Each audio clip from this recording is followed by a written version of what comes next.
The late afternoon sun filtered through the towering pine trees as 7 young hearts beat with anticipation, their laughter echoing through the quiet mountain roads of northern Georgia. It was supposed to be the perfect ending to their college journey, 4 days of celebration, rest and farewells before stepping into the uncertain world of adulthood. These weren't just classmates. They were a family forged through 4 years of shared struggles, late-night study sessions, and dreams that seemed within reach. Sarah Mitchell adjusted the rearview mirror of her Honda Civic, catching glimpses of her best friends crammed into 2 cars behind her. At 22, she was the unofficial leader of their group, the one who always made sure everyone felt included, the one who had suggested this trip in the first place. Her auburn hair caught the golden light as she turned to smile at her passenger, Emma Rodriguez, who was frantically scrolling through her phone, trying to get better reception. "The GPS says we're almost there," Emma announced, her voice carrying that mixture of excitement and nervousness that had become their group's signature sound over the past week. She tucked a strand of dark hair behind her ear, a habit that always surfaced when she was processing something. This place better be as amazing as the photos showed. In the back seat, Jessica Chen was documenting everything on her phone as usual. Her followers had come to expect regular updates from her adventures, and this trip was no exception. She adjusted her glasses and held up her phone to capture the winding mountain road ahead. "You guys, this is going to be incredible. Look at this scenery." Behind them, in Michael Foster's pickup truck, the rest of their group was experiencing their own wave of emotions. Michael, with his easy smile and protective nature, had insisted on driving the second vehicle. He'd been the steady presence in their group for years, the one everyone turned to when life got overwhelming. His passengers, David Thompson, whose quick wit had carried them through countless stressful moments, Lisa Parker, whose gentle spirit had a way of calming any storm, and Ryan Chen, Jessica's twin brother, whose artistic soul saw beauty in everything, were all feeling that bittersweet mixture of ending and beginning that graduation brings. The house appeared around a bend, like something from a dream. Nestled among towering oak and pine trees, the rustic cabin-style home looked exactly like its online photos, perhaps even more charming in person. The wraparound porch, the stone chimney reaching toward the sky, and the serene isolation promised exactly what they'd been hoping for: peace, privacy, and a chance to savor these last moments together. "Oh my goodness," Sarah breathed, pulling into the gravel driveway. "This is perfect." The property sat on what appeared to be several acres, surrounded by dense forest that created a natural cocoon of privacy. The nearest neighbor wasn't visible from here, and the silence was profound, a stark contrast to the constant buzz of campus life they'd grown accustomed to. It felt like stepping into another world, one where deadlines and future anxieties couldn't reach them. Emma was the first to notice the lockbox hanging from the porch railing, exactly where the host had said it would be. The check-in process had been refreshingly simple, just a few messages exchanged, payment processed, and clear instructions about where to find the key. The host, someone named Jay Williams, had been polite but brief in their communications, which hadn't seemed unusual at the time. Many property owners preferred to keep things professional and straightforward. "Keys here," Emma called out, her voice carrying across the peaceful afternoon air. The others were already unloading their bags, their excitement palpable. They'd been planning this trip for months, saving up money from part-time jobs, coordinating schedules, and building up anticipation for what they all knew would be their last big adventure as college students.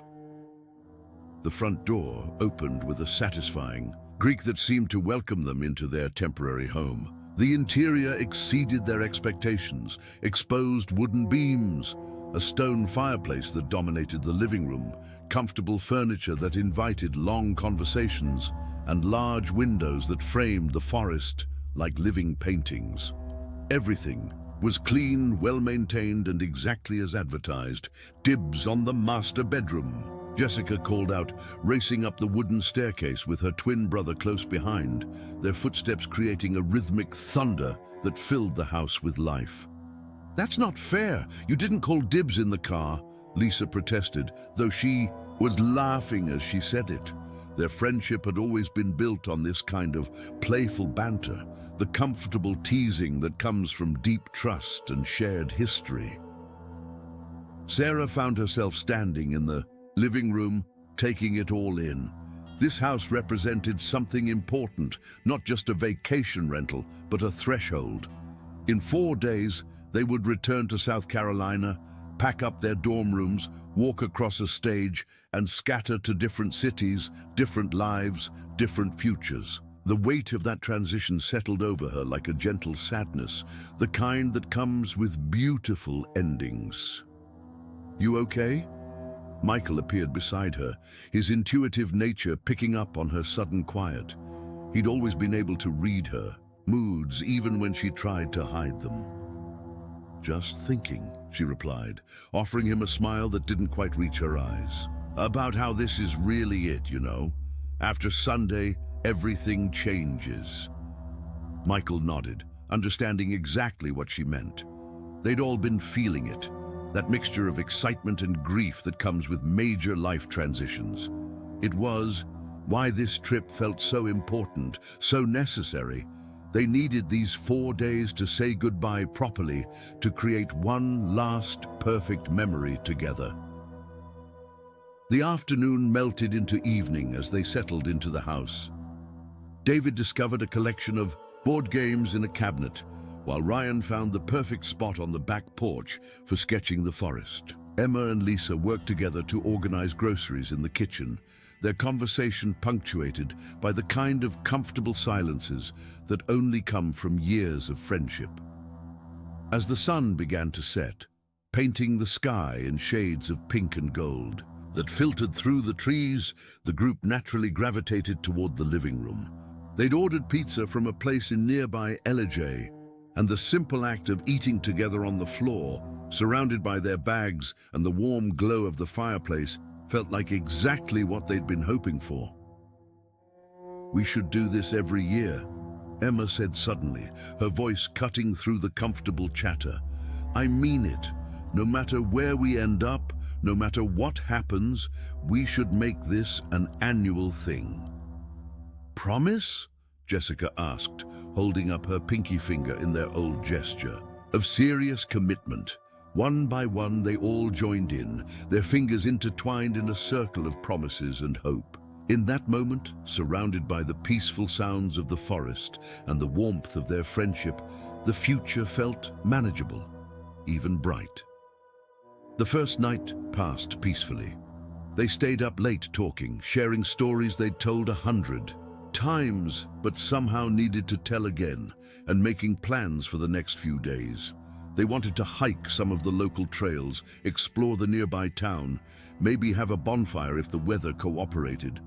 Simple pleasures that felt profound in the context of their approaching separation.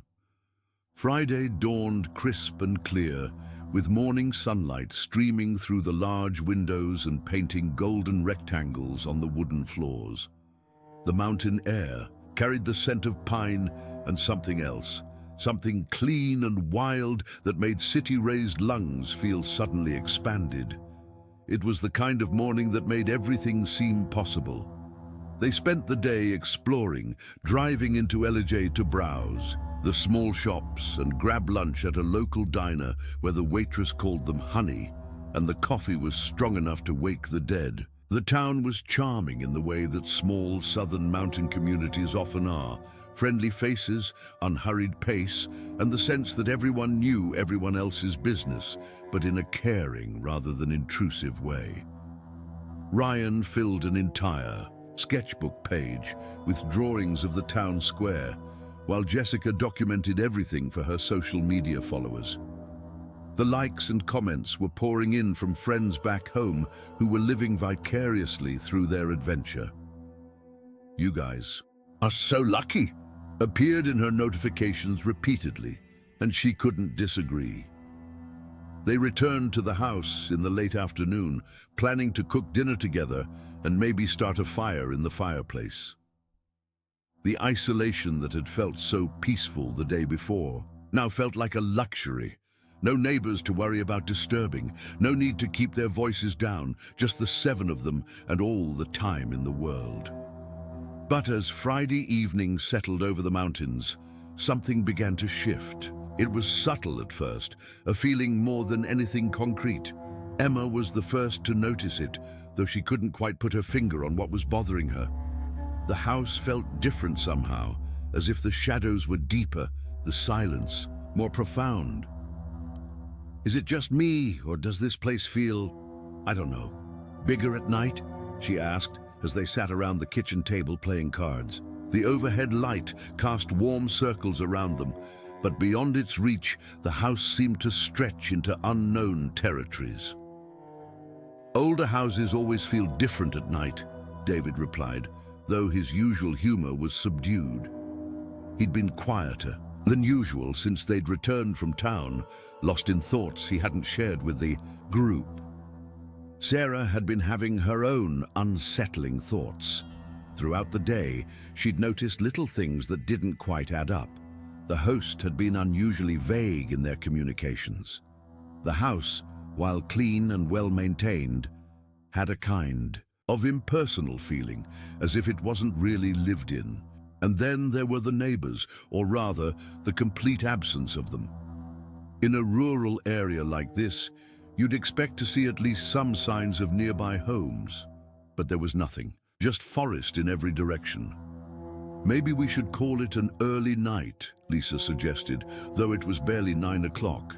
She'd been feeling restless all evening, unable to shake the sensation that they were being watched, though every time she looked toward the windows, she saw only darkness pressing against the glass.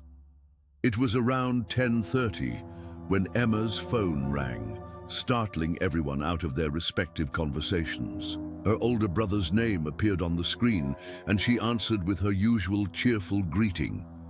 "Hey, Marcus, what's up?" But as she listened to his voice, her expression began to change. The color drained from her face, and her grip on the phone tightened. The others watched with growing concern as she moved toward the kitchen, seeking privacy for what was clearly becoming a difficult conversation. "No, everything's fine," they heard her say, though her voice carried a tremor that contradicted her words.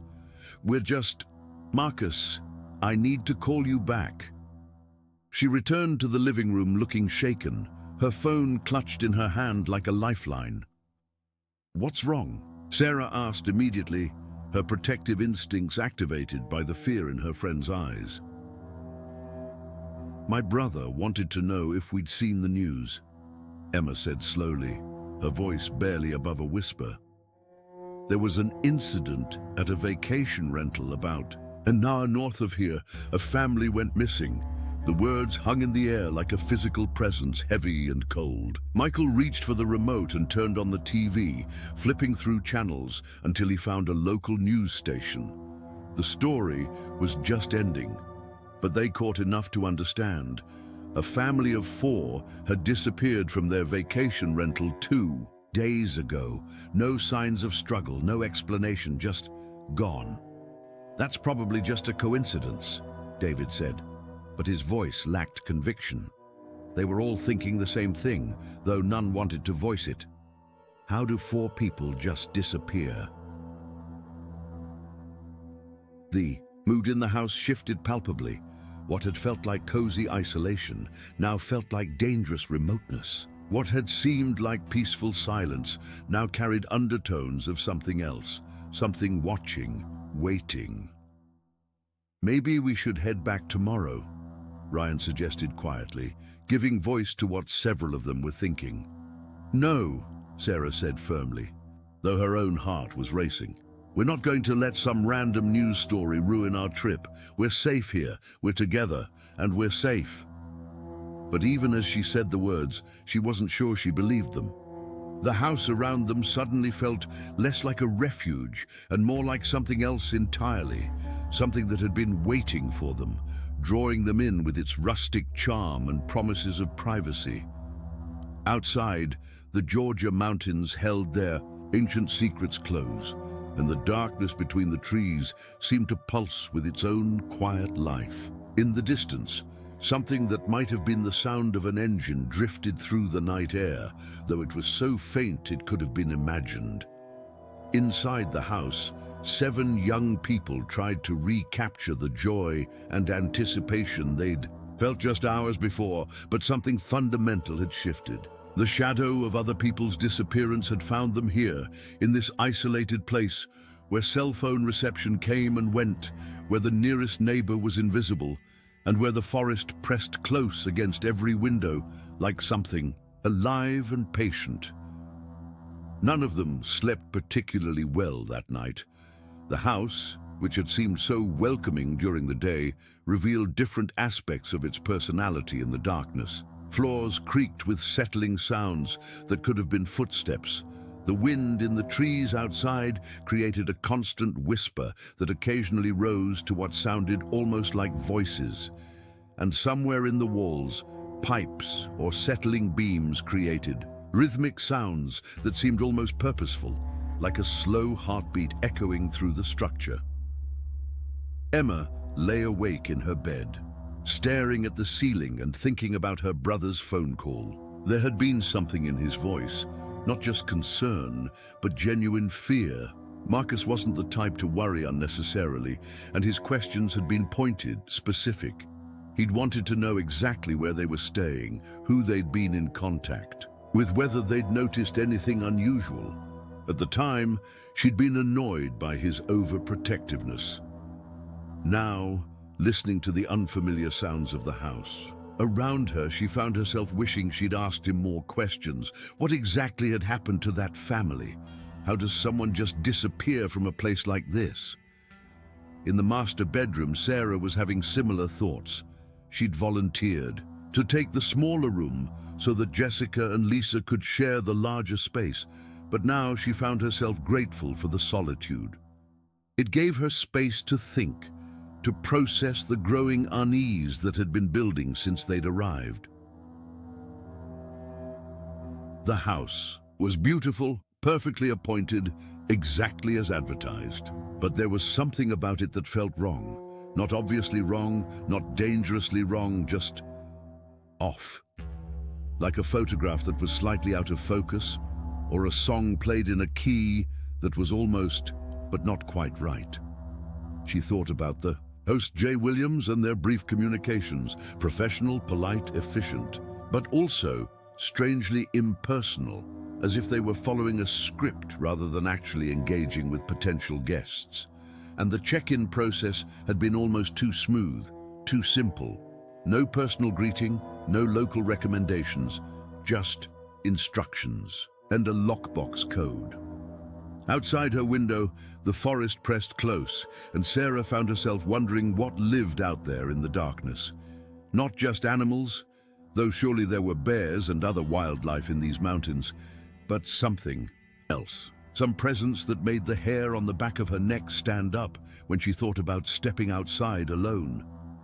She told herself she was being ridiculous, letting one news story and the natural strangeness of a new place get to her imagination. But deep down, in the part of her mind that had kept her safe through 22 years of life, alarm bells were starting to ring.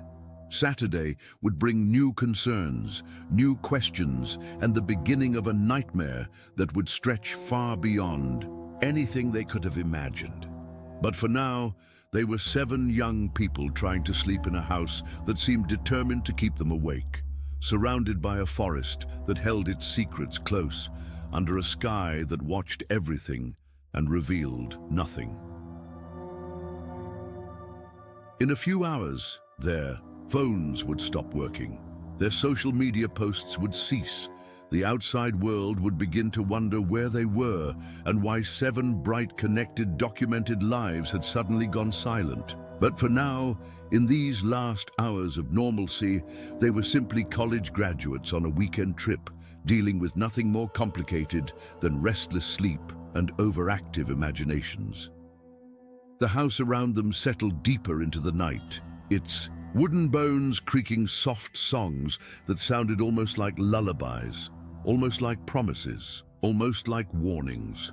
Saturday morning arrived with a deceptive normalcy that would later feel cruel in its false promise.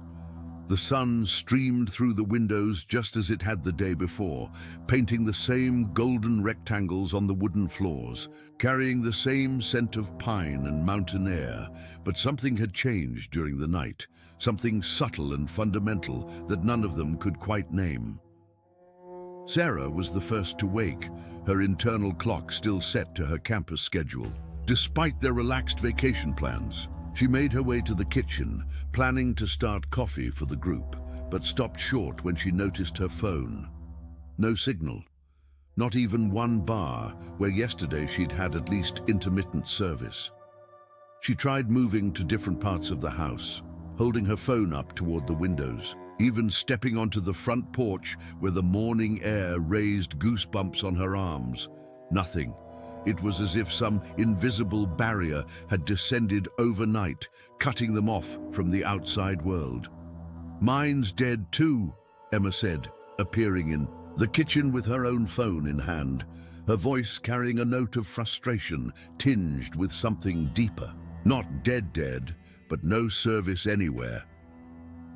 One by one, the others woke to discover the same thing. 7 phones, multiple carriers, all showing the same result: no connection to the outside world. David, ever the problem solver, suggested it might be weather-related, though the sky was clear and there was no sign of the storms that sometimes knocked out cell towers in mountainous regions. "It's probably temporary," Michael said, though his voice lacked its usual confidence. He'd been checking his phone obsessively since waking, refreshing apps that stubbornly refused to load, trying to reach his family back home. His parents expected daily check-ins, and he'd never missed one. Jessica felt the disconnection most, acutely. Her entire social life existed online, documented and shared with hundreds of followers who expected regular updates. The silence felt profound, almost physical, like losing one of her senses. She kept taking photos out of habit, watching them pile up in her camera roll with no way to share them, no way to maintain the digital thread that connected her to her larger world. But it was Lisa who first voiced what they were all thinking. What if it's not temporary? The question hung in the kitchen air, mixing with the steam from Sarah's coffee pot and creating an atmosphere thick with unspoken possibilities. They were in a rural area, yes, but not so remote that cell service should be completely impossible. And the timing felt too coincidental, coming so soon after Emma's brother's phone call about another family's disappearance. "Let's drive into town," Ryan suggested, his artist's intuition picking up on the tension that was rapidly building in. "The house. We can get coffee, maybe find a landline somewhere if we need to call home." The suggestion brought immediate relief, giving them a concrete action to take, a way to regain some control over their situation. They quickly gathered their things, eager to escape the house that had somehow begun to feel less like a vacation rental and more like something else entirely. But as Michael tried to start his pickup truck, the engine turned over once, twice, then fell silent. The battery wasn't dead. The lights and radio worked fine, but something was preventing the engine from catching. Sarah's Honda proved equally unresponsive, making sick grinding sounds that spoke of some fundamental mechanical failure. "This is impossible," David said, his voice rising with the first edge of real panic. "Both cars can't just break down at the same time. That doesn't happen." Michael popped the hood of his truck, though his knowledge of automotive repair was limited to checking oil levels and changing air filters. What he saw made his stomach drop. Someone had been here. The battery cables had been disconnected, not broken or corroded, but deliberately removed and carefully placed back in position to look normal at first glance. "Sarah!" he called, his voice tight with control. "Check your car." Her Honda showed the same signs of tampering, clean disconnections, precise sabotage designed to strand them without appearing obviously malicious. Someone had done this deliberately, professionally, while they slept. The realization hit them like a physical blow. They weren't dealing with coincidence or bad luck. Someone wanted them here, isolated, cut off from help and communication. The Dibicho, beautiful house in the mountains, had become something else entirely, a trap. "We need to walk out," Sarah said, her leadership instincts kicking in despite the fear that was making her hands shake. "It's about 6 miles to town. We can make it in 2 hours if we stick to the road." But as they gathered basic supplies and prepared to leave the house behind, Emma made a discovery that changed everything. In the upstairs bathroom, the one she'd been using since their arrival, she found writing on the mirror. Not carved or painted, but written in what looked like condensation, though the shower hadn't been used in hours. "A única saída é esquecer," she read aloud, her voice barely a whisper. "What does that mean?" Lisa asked, though something about the foreign words made her skin crawl with instinctive fear. "I think it's Portuguese," Ryan said, his artistic studies having exposed him to multiple languages. "Something about forgetting. The only way out is to forget." But as they stared at the message, it began to fade, the letters becoming lighter and less distinct, until only Sarah's memory held proof that they'd ever existed. The bathroom mirror looked normal again, reflecting their frightened faces back at them without any trace of the mysterious message. "We're leaving now," Michael said, his protective instincts overriding everything else. "I don't care what's going on here, but we're not staying to find out."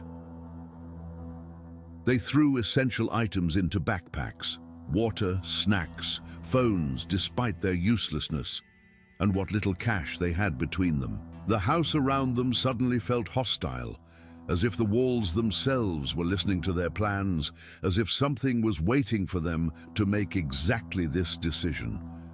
The front door, which had opened easily for 2 days, now seemed to resist. In their efforts, the handle turned, but the door itself wouldn't budge, as if the frame had swollen overnight or some invisible barrier was holding it closed. When it finally gave way, the sudden release sent David stumbling backward into the others.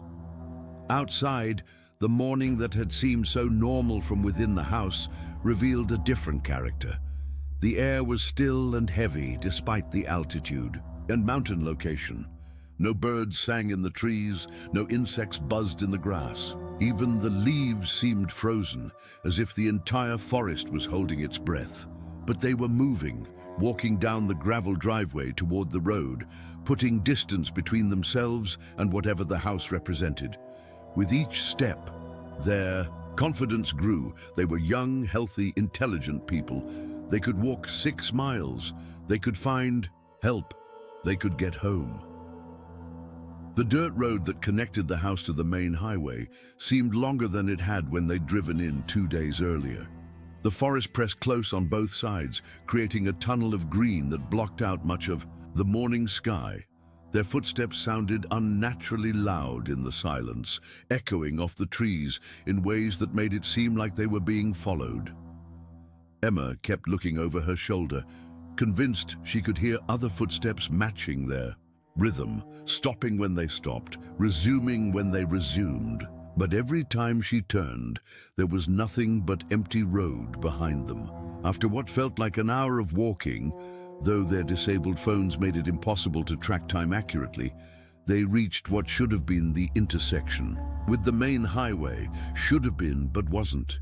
Instead, they found themselves looking at another dirt road stretching in both directions, disappearing into forest that looked identical to what they'd already walked through. "This is wrong," Jessica said, her voice tight with disbelief. "The highway was right here. We drove this exact route 2 days ago. They stood at the intersection, trying to make sense of what they were seeing. David pulled out the paper map he'd grabbed from the house, a backup he'd brought in case GPS failed, but the markings on it seemed to shift and blur when he tried to focus on their location. "Maybe we took a wrong turn," Lisa suggested, though they'd been walking in a straight line the entire time. "There was no place to turn," Ryan replied, his artistic eye for detail noting what the others were trying to deny. "We followed the road directly from the house. This is where the highway should be." The impossible nature of their situation was beginning to sink in. Roads don't disappear. GPS coordinates don't change. Geography is fixed, reliable, measurable. But somehow, they seemed to be existing in a space where normal rules didn't apply. Michael made the decision to turn right, following what logic suggested should eventually lead them toward town. But after another hour of walking, they found themselves back at the same intersection, approaching from the direction they'd originally come. It was as if the road formed a perfect circle, bringing them back to the starting point, no matter which direction they chose. By now, the sun had reached its midday position, beating down on them with an intensity that felt aggressive rather than natural. They were all showing signs of exhaustion and dehydration, despite having started the day feeling strong and determined. "We're going back to the house," Sarah said finally, the words feeling like defeat even as she spoke them. "We need water, we need shade, and we need to figure out what's really happening here." The walk back felt different from their outward journey. The house seemed to be pulling them in, drawing them along the road with an invisible current that made each step feel inevitable. When it came into view through the trees, they were simultaneously relieved and terrified. Relieved to see shelter and safety, terrified of what that shelter might represent. The front door stood open. They'd closed it carefully behind them when they left, checking multiple times to make sure it was secure. Now it hung wide, revealing the dark interior like a mouth waiting to swallow them. "Did we?" Emma started to ask, but couldn't finish the question. They all knew they'd closed it. They all remembered the resistance it had offered when they'd tried to leave. Inside, the house felt different again. Cooler despite the afternoon heat, darker despite the large windows, and somehow larger, as if rooms had been added or rearranged while they were gone. The familiar furniture was still there, but positioned slightly differently, creating new sightlines and shadows that made navigation feel uncertain. In the kitchen, they found fresh food in the refrigerator, items they hadn't purchased, brands they didn't recognize, but unmistakably real and appealingly arranged. Their empty water bottles had been refilled and placed on the counter. Clean towels hung in the bathroom where they'd left dirty ones. Someone had been in the house while they were gone. Someone was taking care of them, providing for their needs, maintaining their environment. The realization should have been comforting, but instead it felt deeply threatening. Whoever was doing this had access, resources, and intentions they couldn't understand. "We need to search this place," David said, his analytical mind finally engaging with the mystery they'd stumbled into. "Top to bottom, there has to be something that explains what's happening." They split up, methodically going through each room, looking for clues, cameras, hidden doors, anything that might explain their situation. It was Ryan who made the first significant discovery, his artist's eye noticing what the others had missed. The windows weren't just windows. The glass was thick, unusually thick, and when he looked closely at the edges, he could see it was actually layered, multiple panes with some kind of material between them. "These are soundproof," he announced to the group. "Professional grade. You couldn't hear anything from outside, and nothing from inside would get out." The discovery sent chills through the group, but it also sparked their determination to understand their situation. If someone had gone to the trouble of soundproofing the house, there had to be a reason. If they were being kept here deliberately, there had to be a purpose. Jessica found the next clue in what appeared to be a hall closet. Behind winter coats that smelled faintly of mothballs, she discovered a small door, too small for an adult to fit through, but large enough to accommodate equipment or supplies. When she managed to work it open, cool air flowed out, carrying scents of electronics and something chemical she couldn't identify. "There's something back here," she called to the others, "like a hidden room or passage." They gathered around the closet, taking turns peering into the small opening. It led to a space between the walls where they could see cables, wiring, and what looked like recording equipment. Professional-grade cameras, audio equipment, and computer servers humming quietly in the darkness. The house wasn't just isolated and soundproof. It was a recording studio designed to capture and document everything that happened within its walls. They weren't just trapped, they were being studied, monitored, recorded for some unknown purpose. "We have to get out of here," Lisa whispered, her voice breaking with fear and exhaustion. "Whatever this is, whoever's doing this, we can't stay." But even as she spoke, they all knew the truth. They'd already tried to leave. The roads led nowhere. The cars wouldn't start. The phones had no signal. They were completely isolated, completely dependent on whoever was orchestrating this elaborate trap. As afternoon began to fade toward evening, bringing with it the promise of another night in the house that was steadily revealing its sinister nature, they had to confront a truth none of them wanted to acknowledge. They weren't guests here. They were subjects in some kind of experiment, participants in something they didn't understand and couldn't control. Outside, the forest watched with patient eyes, and somewhere in the distance, engines hummed with quiet purpose. The beautiful vacation house in the Georgia mountains had shown its true face, and that face was hungry, calculating, and absolutely determined to keep them exactly where they were. The sun set behind the trees with unusual speed, as if the day itself was eager to end, leaving them alone with their fears and the growing certainty that morning might not bring the escape they desperately needed. In the kitchen, fresh food continued to appear. In the bathroom, clean towels materialized. And throughout the house, invisible cameras recorded every moment of their growing terror, preserving it for purposes they couldn't imagine and didn't want to understand. Night was coming again, and with it, the promise of new horrors they weren't ready to face. The second night brought terrors the first had only hinted at. Sleep came in fragments, broken by sounds that seemed to emanate from within the walls themselves, not the natural settling of an old house, but deliberate, rhythmic noises that suggested movement with purpose. Footsteps that started and stopped at random intervals. Voices too quiet to understand, but too distinct to dismiss as imagination.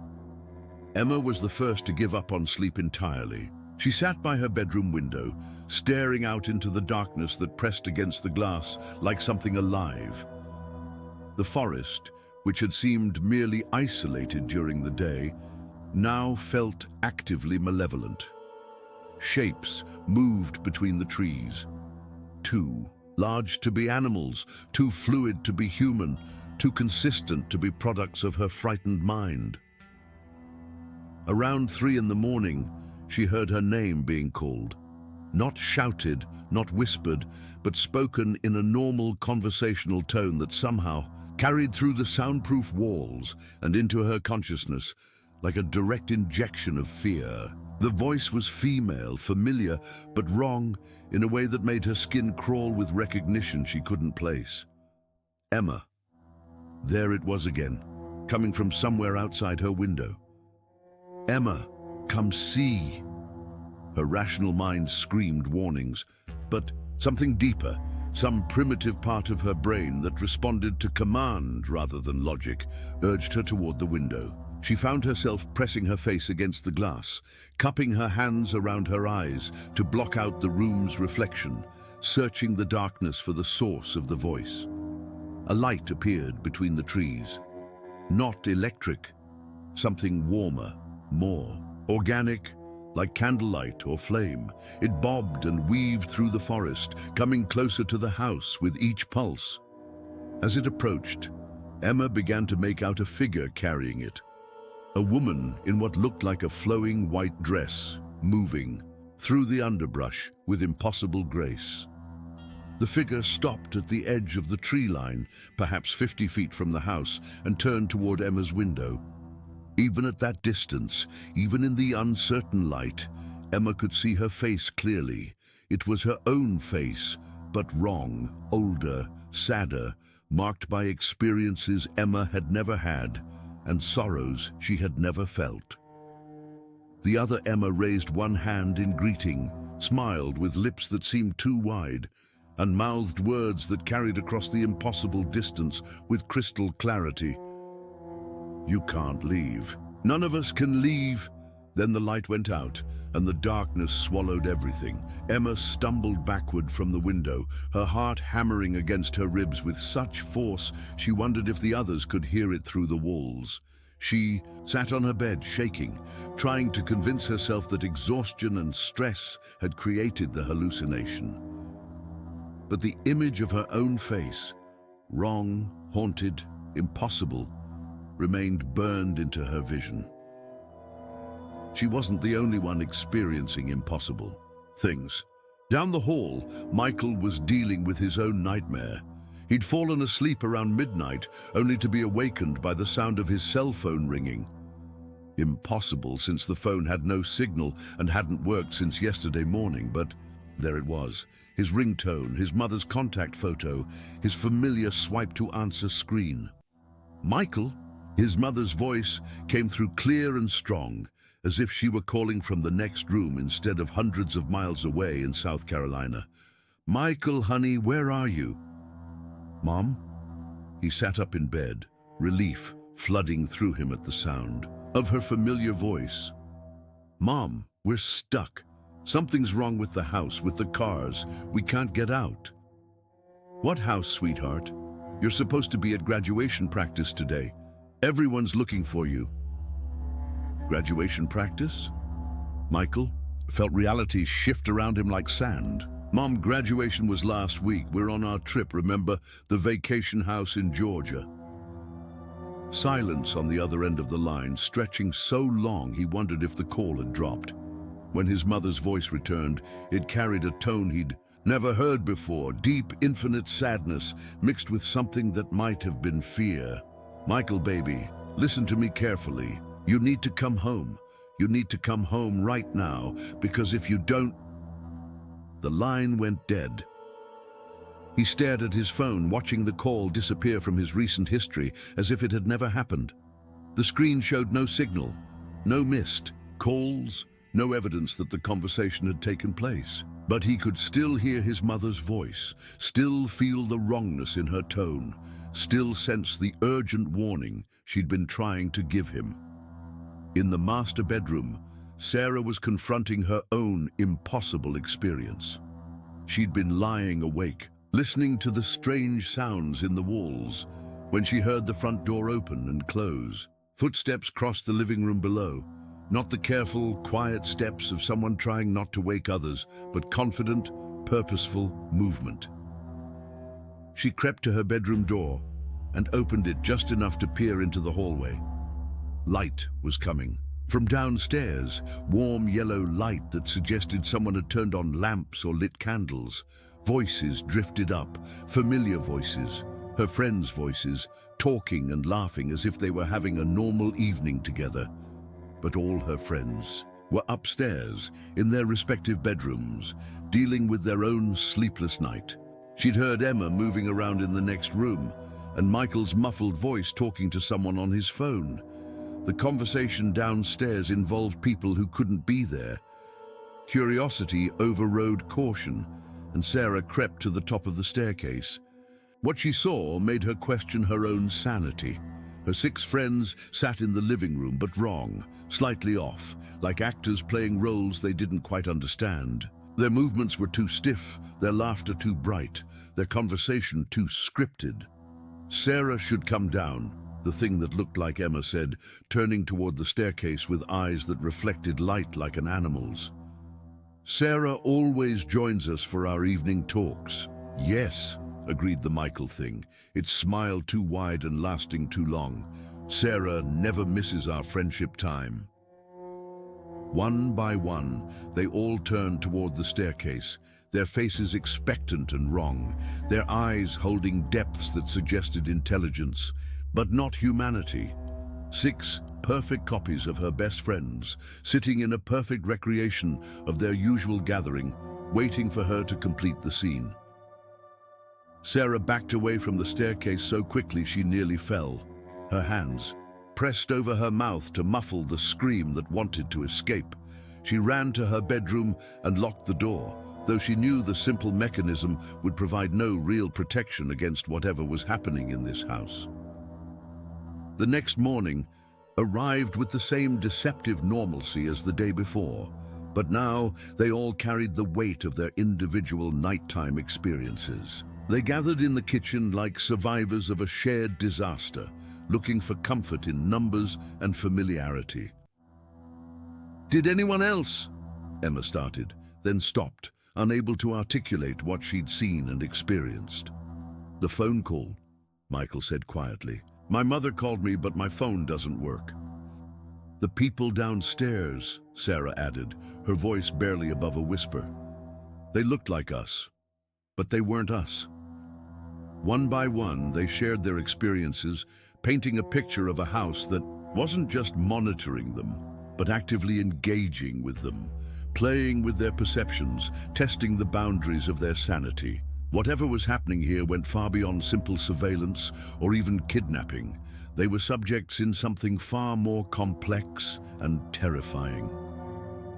Ryan, who'd spent the night sketching by moonlight, showed them his drawings.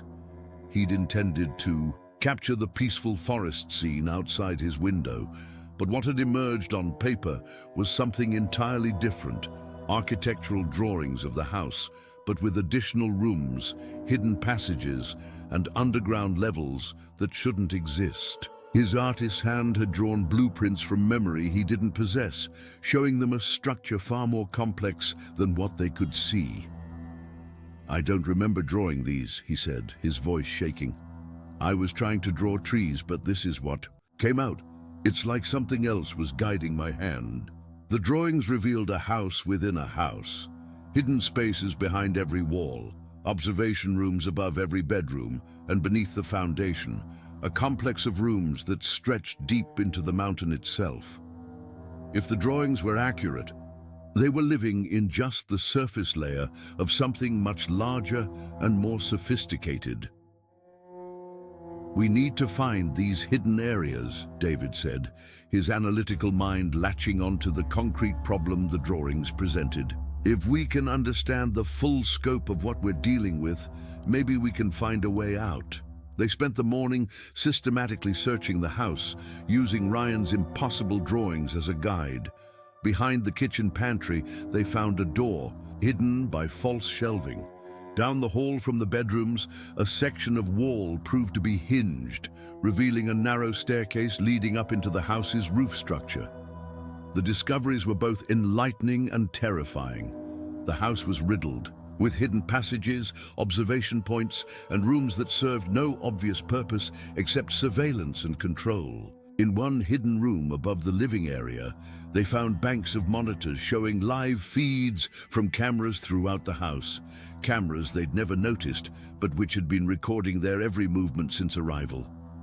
But it was the room they found behind the basement that changed everything.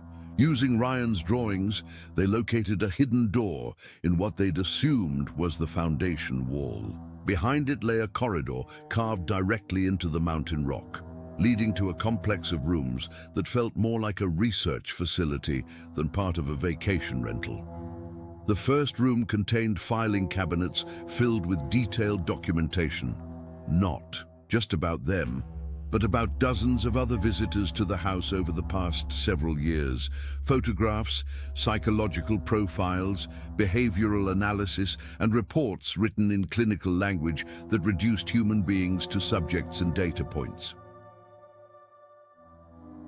Emma, found her own file, thick with observations that dated back to before their arrival. Someone had been studying them for months, analyzing their social media posts, their academic records, their relationship dynamics.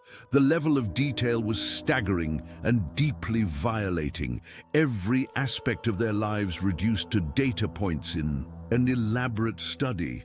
"Look at this," Jessica called from across the room, her voice hollow with disbelief. She was holding a folder labeled "Previous Groups," and the photographs inside told a story none of them wanted to acknowledge.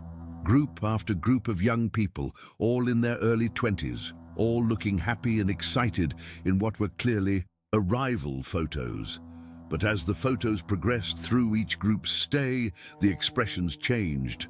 Confusion, fear, desperation, and finally, in the last photos of each series, nothing at all. Empty eyes, blank faces, people who looked like they'd been drained of everything that made them human.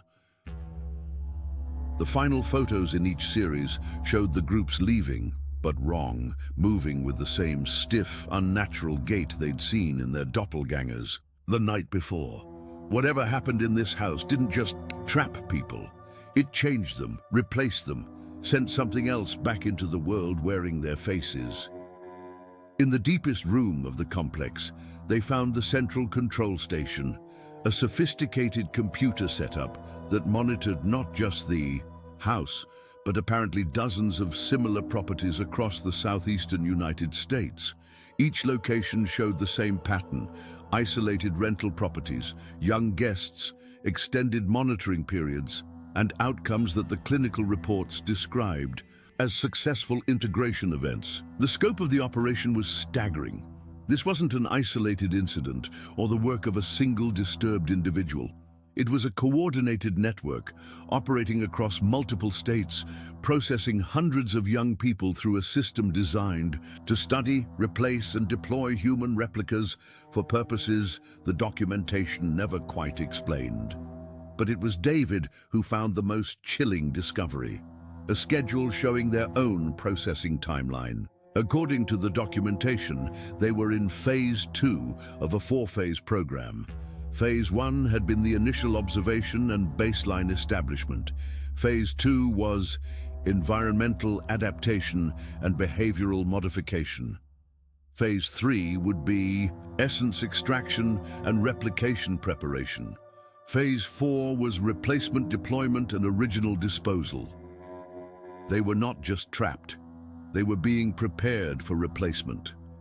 Whatever technology or science was at work here, its goal was to create perfect copies of them while disposing of the originals. The cheerful young people who would eventually return to South Carolina wouldn't be them at all, but something else, wearing their faces, carrying their memories, and infiltrating their lives for unknown purposes. The revelation hit them like a physical blow. Everyone they loved, everyone who was waiting for them to return home, would never see the real them again. In their place would be convincing copies, indistinguishable to family and friends, but serving some agenda they couldn't comprehend. "We have to destroy this," Sarah said, her voice carrying a steel determination that surprised even her. "Whatever this is, however they're doing it, we have to stop it." But even as she spoke, alarms began to sound throughout the facility.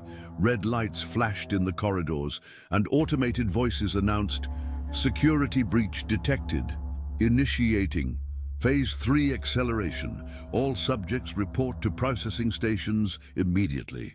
They had been discovered. Whatever timeline the operators had planned was being moved up.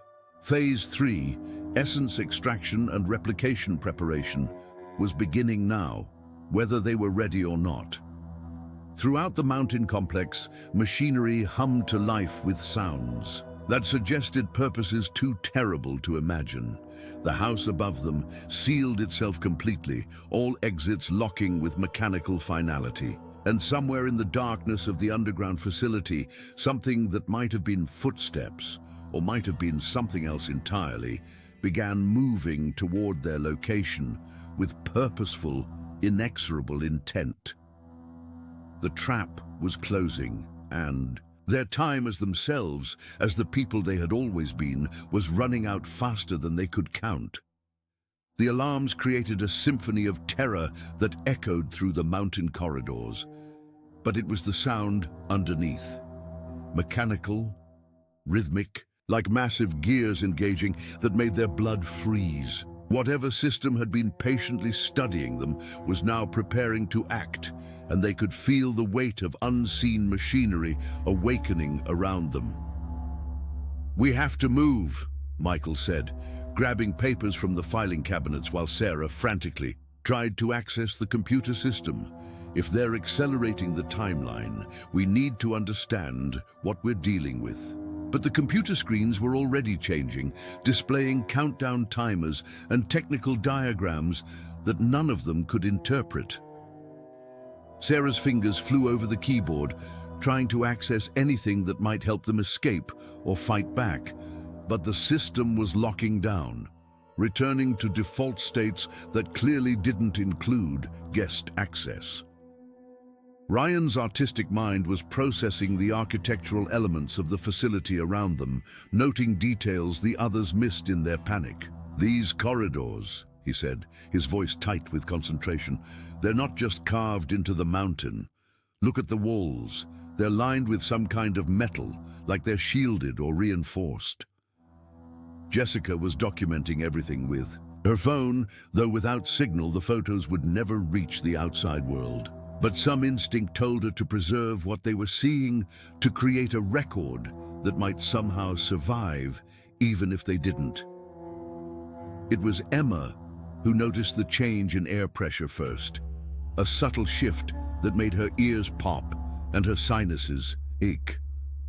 "Something's happening to the ventilation," she said, pressing her hand against a wall vent.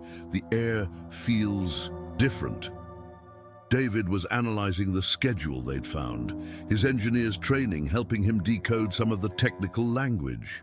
Phase 3 involves something called neural mapping and consciousness isolation, he said, his voice growing, more frightened with each term he understood. "They're not just planning to replace us, they're planning to extract our minds first." The implications hit them like a cascade of horrors. This wasn't just identity theft or even murder. It was something far more profound and terrifying. Whatever technology was at work here could apparently separate consciousness from the physical brain, preserving it while creating perfect physical duplicates that could carry that consciousness into the world. But the most chilling realization came from Lisa, whose gentle nature had been carefully studying the files about previous groups. "Look at the dates," she said, her voice barely a whisper. "The earliest files go back 15 years. 15 years of bringing young people here, studying them, replacing them. That means there are hundreds of these copies already out there, living in our world." The scope of the infiltration was staggering. Hundreds of perfect human replicas, carrying the extracted consciousness of their originals, deployed across the country in positions where they could observe, influence, and potentially control aspects of society that the operators of this facility deemed important. As the mechanical sounds grew louder around them, Sarah made a decision that would define their final hours as themselves. "We're not going to let this happen," she said, her voice carrying a determination that surprised even her. "Whatever this process requires, we're going to disrupt it. If we can't save ourselves, maybe we can save the people who would come after us." The countdown timers on the computer screens showed less than 2 hours remaining until Phase 3 initiation. Around them, the facility was coming fully online. Lights brightening, machinery humming, and from somewhere deeper in the mountain, the sound of systems that had probably never been heard by their intended subjects. They split up to cover more ground, each taking a different section of the facility to search for weak points, override controls, or anything that might disrupt the process. The files had shown that the operation depended on precise timing and carefully maintained environmental conditions. If they could introduce chaos into that precision, they might be able to break the system entirely. Ryan found the power distribution center, a room filled with electrical panels and backup generators that fed the entire facility. His artist's eye for detail helped him trace the flow of power to what appeared to be the most critical systems. If he could cause a cascade failure at the right moment, it might disrupt the entire operation. Jessica discovered a communication center where banks of equipment maintained contact with similar facilities across the region. The scale of the network was breathtaking. Dozens of sites, each processing multiple subjects simultaneously, all coordinated by some central authority whose identity remained hidden in encrypted files she couldn't access. Emma and Lisa found themselves in what appeared to be a medical facility, with equipment that looked both advanced and terrifying. Examination chairs that resembled dentists' equipment, but modified with restraints and cranial monitoring devices. IV stands loaded with substances they couldn't identify. And most disturbing of all, a series of tanks filled with some kind of suspension fluid, each large enough to hold a human body.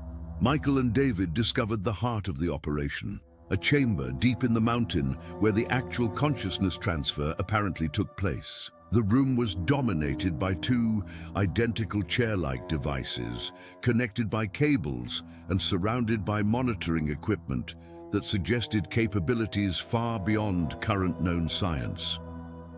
Between the chairs, a three-dimensional holographic display showed complex neural patterns that shifted and flowed like living things. As they watched, archived patterns from previous subjects played across the display, the captured essence of dozens of young people stored in digital form like files on a computer. "This is where they steal our souls," David said, his voice hollow with understanding. "They map our consciousness, extract it, and then implant it into the copies they create." But it was what Michael found in the control booth overlooking the chamber that changed everything. A communication system was active, showing an incoming transmission from what appeared to be a higher authority. The voice that came through the speakers was mechanical, processed, but the words were chillingly clear. Site 47. Report status on current subjects. Central authority requires confirmation of Phase 3 readiness before proceeding with integration protocol. Michael realized they were listening to real-time coordination of their processing. Somewhere, perhaps in multiple locations, people were actively managing their transformation from human beings into archived consciousness, patterns and replacement entities. Without thinking, he activated the response system and spoke into the microphone. Site 47 here. "We have a problem with the current subjects. They've discovered the facility and are attempting to disrupt operations." Silence followed, stretching so long that Michael wondered if he'd made a terrible mistake. When the response came, the mechanical voice carried what might have been surprise. "Impossible. Security protocols prevent subject access to operational areas. Confirm your identity and authority to communicate on this channel." "This is the subject speaking for themselves," Michael replied, his voice growing stronger with each word. "We know what you're doing here. We know about the network, the replacements, the people you've stolen, and we're going to stop it." The response was immediate and terrifying. "Initiate immediate containment protocol. All subjects to be processed simultaneously, regardless of preparation status. Site 47 is compromised and must be sterilized." Alarms began blaring with new urgency, and throughout the facility, automated systems began activating. Doors sealed with metallic clangs that spoke of permanent closure. The air circulation system shifted to what sounded like emergency mode, and from the deepest parts of the mountain complex, new sounds emerged, mechanical, purposeful, and approaching fast. The six friends reconvened in the central chamber, their individual discoveries painting a picture of a facility preparing for emergency operation. Whatever timeline they'd been working under was now accelerated to immediate action. "They're going to process all of us at once," Sarah said, having overheard Michael's communication and its consequences. "The entire facility is shifting to emergency protocols." Around them, the consciousness transfer chamber was powering up with sounds that suggested enormous energy consumption. The holographic displays brightened, showing preparation sequences for multiple simultaneous extractions. The medical equipment they'd found was being activated remotely, preparation for a process that would strip away everything that made them who they were. But Emma had been thinking about the message in the bathroom mirror, the one that had appeared and disappeared like a warning. "A única saída é esquecer. The only way out is to forget." At the time, it had seemed like a threat. Now, surrounded by equipment designed to extract and preserve human consciousness, she began to wonder if it might actually be advice. "What if forgetting is the key?" she said suddenly, her voice cutting through the mechanical chaos around them. "What if the process requires intact consciousness to work properly?" David's engineer mind immediately understood the implication. If the extraction process depends on accessing organized memory and personality patterns, then disrupting those patterns might make us impossible to process. "How do we disrupt our own memories?" Lisa asked, though she was already afraid of the answer. Ryan had been studying the equipment around them, his artistic intuition picking up details the others missed. "Some of these substances," he said, pointing to the IV equipment, "they might be designed to prepare consciousness for extraction. But if we could reverse the process, introduce chaos instead of clarity." It was a desperate plan with consequences. They couldn't fully predict, but as the facility's emergency systems continued to activate around them, they realized it might be their only option. If they couldn't escape physically, perhaps they could escape mentally, make themselves useless to the process that depended on capturing their intact personalities.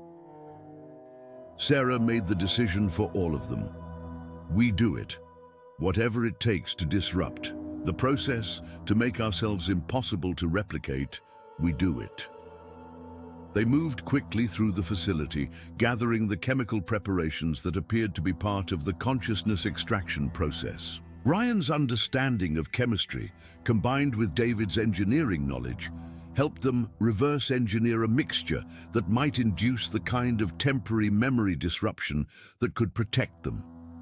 But as they prepared to implement their desperate plan, Jessica made one final discovery that changed everything. In the deepest part of the facility, behind security doors that had opened during the emergency protocols, she found a chamber filled with dozens of identical pods, each containing what appeared to be a perfect human body in suspended animation.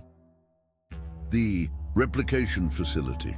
This was where the physical copies were grown, prepared to receive the extracted consciousness of their originals. But what made Jessica's blood freeze was the realization that many of the pods were empty, their contents already deployed into the world as perfect replacements for people who had trusted vacation rental listings and isolated mountain houses. More terrifying still, she could see pods that contained copies of themselves, perfect physical duplicates already prepared, waiting only for the consciousness extraction to be complete. Their replacements were ready, grown from biological samples they'd unknowingly provided, probably through DNA left on glasses, towels, or other personal items during their stay. The scope of the preparation was overwhelming. They hadn't just stumbled into a trap.